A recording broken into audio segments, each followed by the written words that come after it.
Hey, it's Alyssa, back with another video, and this time it's not Animal Crossing, it's actually Pokemon. In this video, I'll be doing a speed paint of myself with my team from Sword and Shield, talking about my team members, my weird naming scheme, and also a color technique I'm trying out in my art that I thought made the piece look really cool. So, let's get started.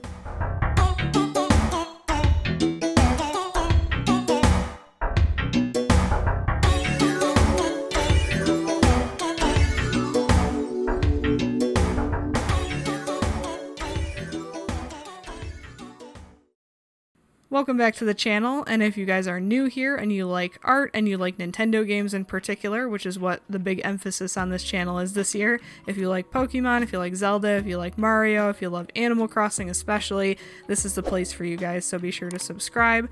And hit the bell to be notified. I upload new videos every single week, but I also have another video coming up on my birthday, March 8th, which is something a little bit different, but I think you guys will like it. A lot of you guys have been asking for it for a little while now, so just a fun little video before the regular Thursday upload. So this is a speed paint of myself with my Sword and Shield team, who I'll talk about in a moment.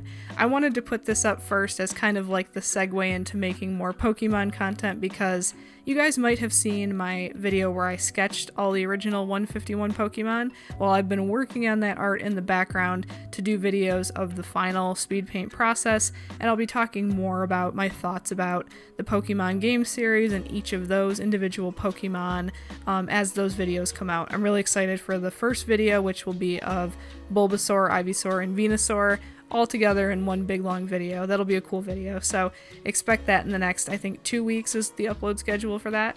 But as those videos come out, and there will be quite a few of them, I'll kind of delve into my thoughts on Pokemon as a series, as a casual player of the games who doesn't go super deep into the meta game or anything, who just is a casual fan of the series and has been since Pokemon Yellow. So I'll go more into that in those videos, but this video, I really wanted to focus on my team and their silly little names, and also a coloring technique I tried out, which I'll show later on. Most of the footage in this video is directly from Procreate because this piece took like 9 hours to make, and I didn't want to keep that much raw footage on my iPad because it's storing a lot of footage right now for a lot of different videos, so just trying to be mindful of my storage space, you know? But there is a segment later on that is more zoomed in real time that I'll talk about later. But shout out to my team, see if you can notice a pattern with the names here. I have Princess, the Rapidash, I have Persimmon, the Ninetales, Pudding, the Snorlax, Pepsi, the Inteleon, Phobos, the Tyranitar, and Percy's the Haxorus.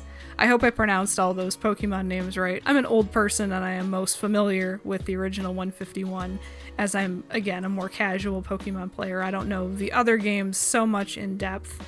I've played a few of them, but I don't remember as many names as I used to. But I kind of surprised myself with this team, actually, because normally when I play a Pokemon game, my only objective is to have the cutest team possible. And that to me usually means stuff like Jigglypuff, stuff that's really pink and squishy and cute, and I definitely have that with my Rapidash Princess. Definitely more pastel, cotton candy vibes going on with Princess.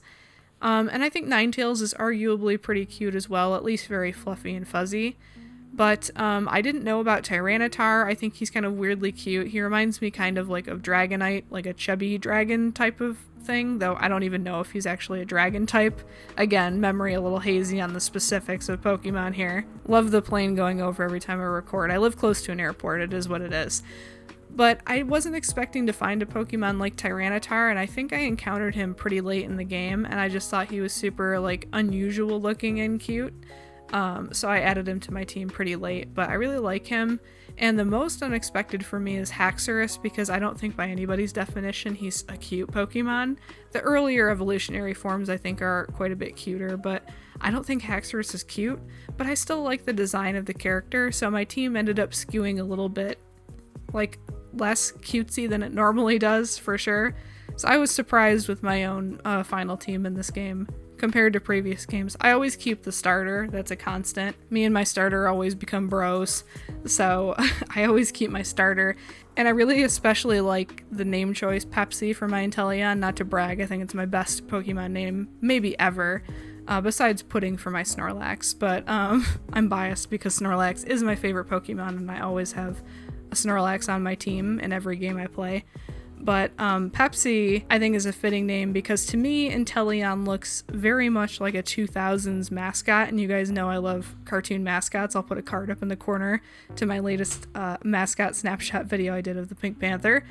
Pepsi to me, Inteleon to me, he looks like a mascot for a very 2000s, like a Go-Gurt or like something handheld, definitely, because he would be skateboarding or doing something active and holding the snack in his hand on like the box for the thing.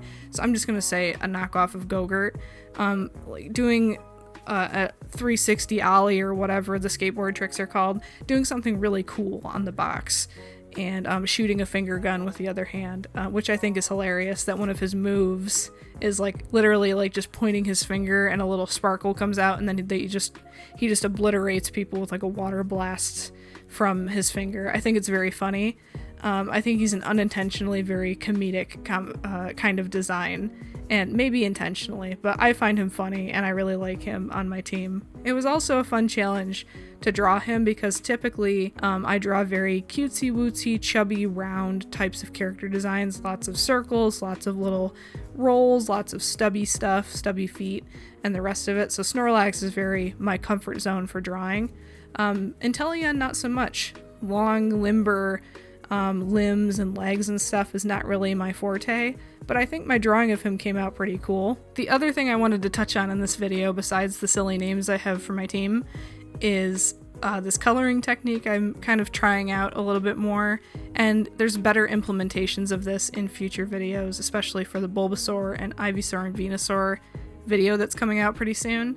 But I wanted to touch on it here because I thought it took this piece from being kind of underwhelming in my opinion to being, I don't know, a little bit more amped up, a little bit more visually rich and interesting. So you see me zoom in here to Rapidash, and what I'm doing is I'm selecting the local color, so like the tail's purple, right? Lavender. I select that, and then there's this Marco Bucci video I'll put a card up to if I remember, or I'll put it in the description. You should all subscribe to Marco Bucci. He has the best art tutorial videos on YouTube by a mile. Literally, like, one video of his can replace probably several weeks of classroom time at an art school, and trust me, I've been to art school. They're incredible videos. But in one video he talks about color notes, which is you take a local color and you just change the hue of it without changing the value. So if you put the image in grayscale, it would still read as the same value, it would be the same type of gray, but you add these little hints of blues and greens and oranges, and you know, every color can go in every color in essence, and it just makes the colors feel a little bit more rich. It adds like a nice painterly touch to your art. And I didn't go as heavy-handed with it as maybe I could have here. I was kind of subtle with the effect, but I think it really added to the piece. And I think my favorite little spots are, there's this little spot of like blue or purple or something like that on my outfit on the front. And also Snorlax's belly, like there's this area of like a purpley gray shade on the underside of the belly.